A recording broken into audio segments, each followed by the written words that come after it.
Convido os irmãos a abrirem suas Bíblias no livro de Jeremias, capítulo 18, versos de 1 a 4 e o verso 12.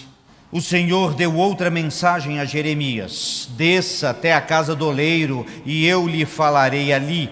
Fui à casa do oleiro e encontrei trabalhando na roda, mas o vaso de barro que ele estava fazendo não saiu como desejava.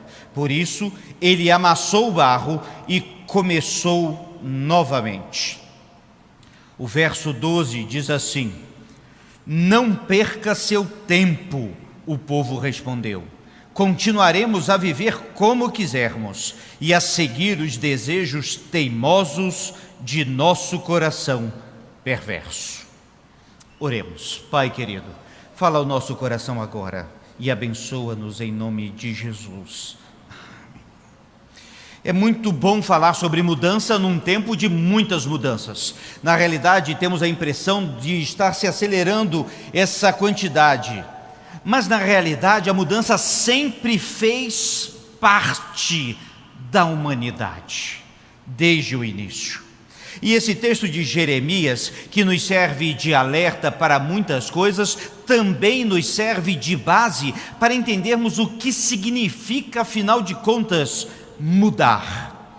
Algumas coisas precisam ficar claro de início. Primeiro, que o vaso ainda não está pronto. O oleiro, enquanto está trabalhando na roda, é preciso ficar claro, porque tem muita gente achando que vaso pronto será remoldado. Não, o texto fala de obra inacabada. O oleiro é Deus, nós o barro, antes de sermos vaso.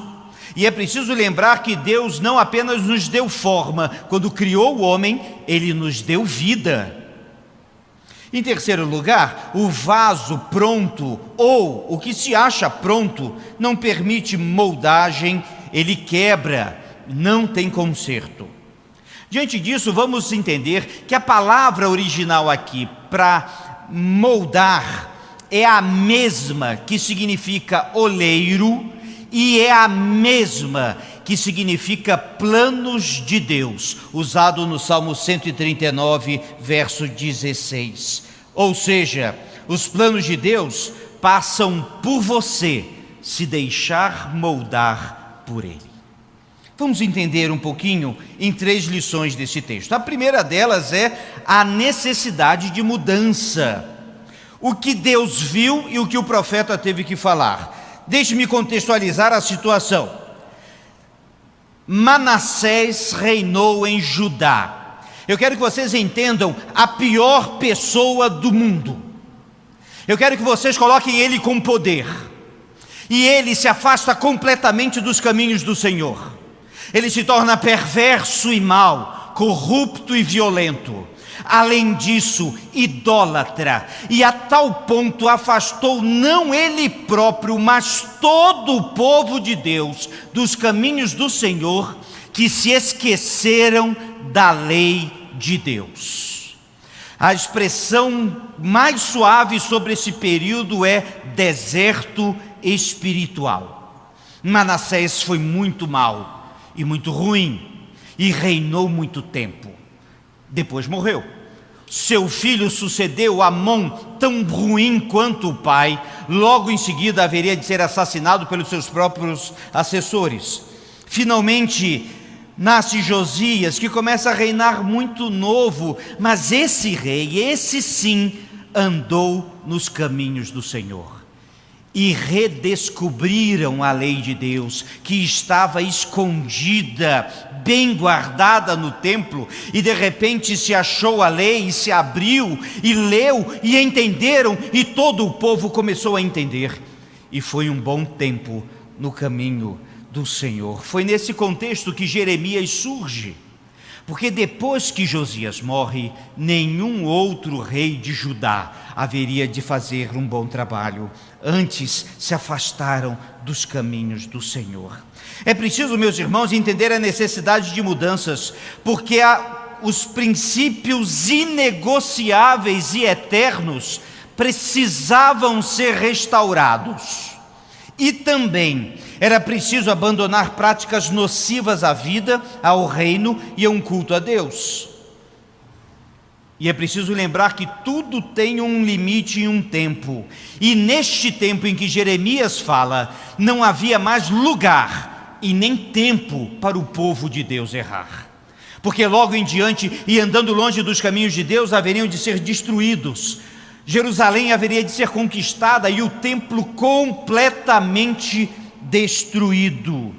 Porque era necessário mudanças ali no povo, na vida, no cotidiano. Era tão claras as mudanças, e apesar disso Deus ainda nos tornou mais evidentes, e deixou muito nítido o que precisava mudar. Mas então, encontramos uma segunda lição nesse texto, que é o desejo de nunca mudar.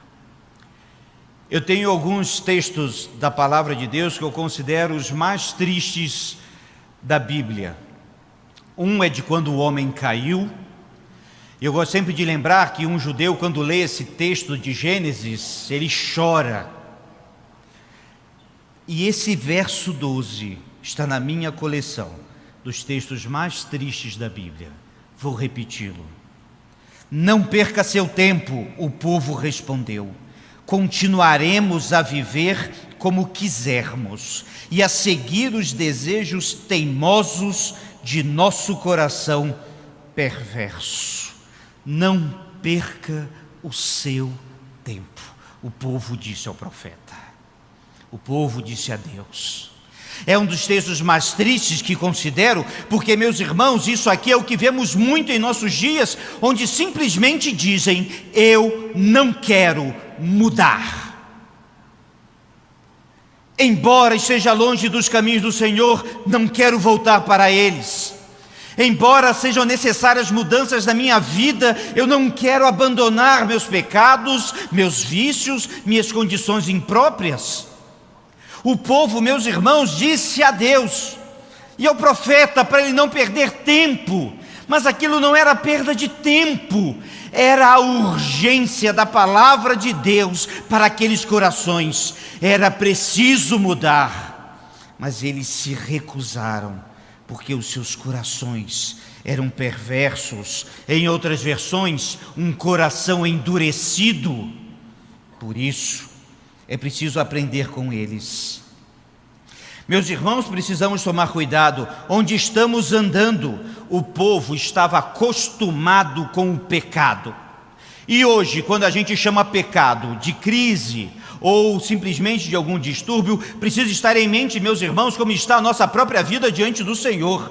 Pecado é pecado, não existe área cinzenta, é sim, preto e no branco, claro.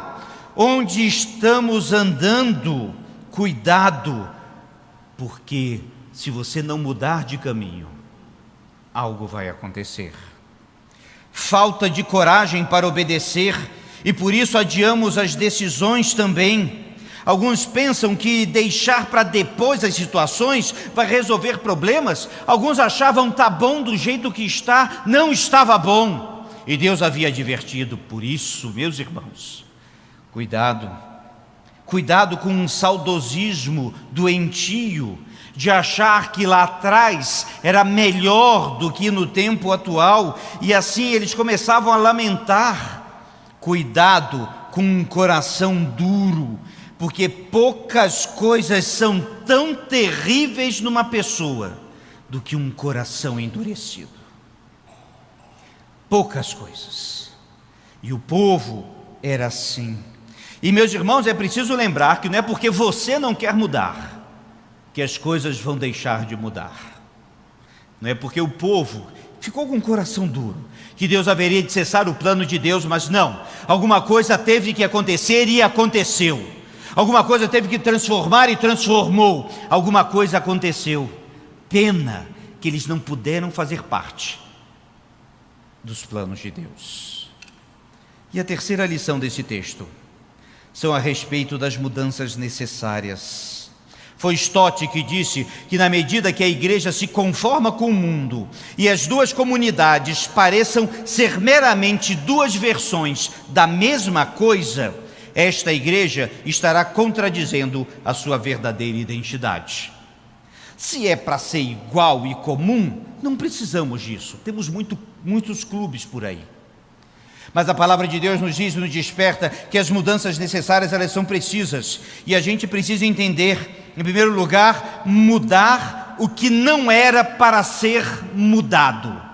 Princípios eternos. A nossa identidade como povo de Deus é ser semelhante a Cristo. Ponto final.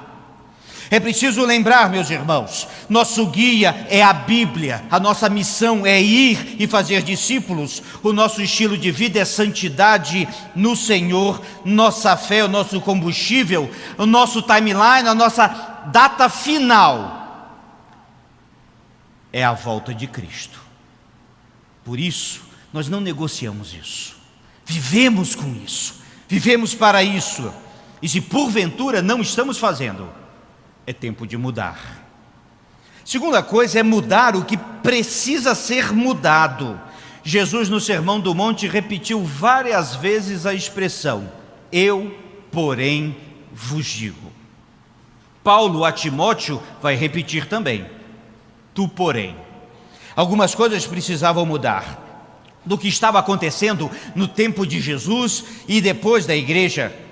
Algumas coisas precisavam mudar. Mudar debaixo da vontade de Deus, meus irmãos, nas mãos do olheiro, é um privilégio dado por Deus aos filhos de Deus, porque não tem nada melhor do que você se deixar moldar por Deus a sua vida inteira.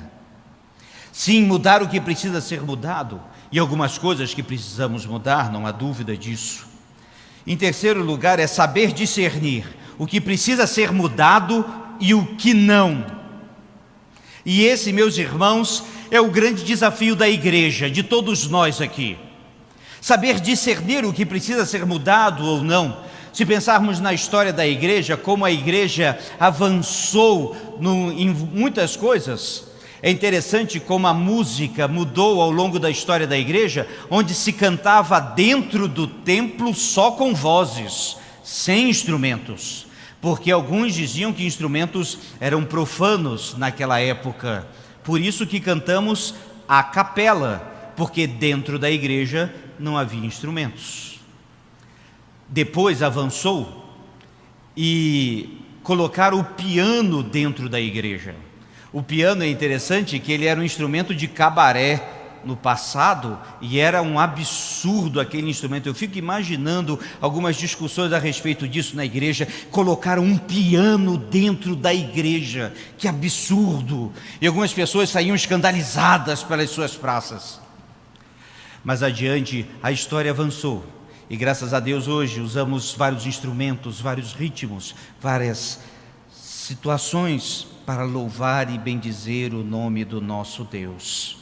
Certo autor disse: todos os objetivos, ajustes, mudanças, desilusões, esperanças e temores do mundo não têm significado se não forem vistos e avaliados pela eternidade. Como discernirmos o que precisa ser mudado ou não? Olhamos para o céu, nos apegamos à palavra e cumprimos o ide do nosso Senhor. Por isso, meus irmãos, aprendamos com o olheiro a respeito das mudanças que precisavam ser feitas. Eu creio que a pessoa que saiu mais transformada desse encontro foi o próprio Jeremias. Mas eu quero lembrar, meus irmãos, que o vaso, ele pode ser mudado somente se ele estiver nas mãos do olheiro. Porque se deixar secar e se deixar abandonar, não tem mais conserto. Por isso, o convite e desafio que fazemos nesta manhã é sim sermos vaso nas mãos do olheiro, argila moldável, argila nas mãos do Mestre, para fazer tudo quanto Ele nos tem mandado.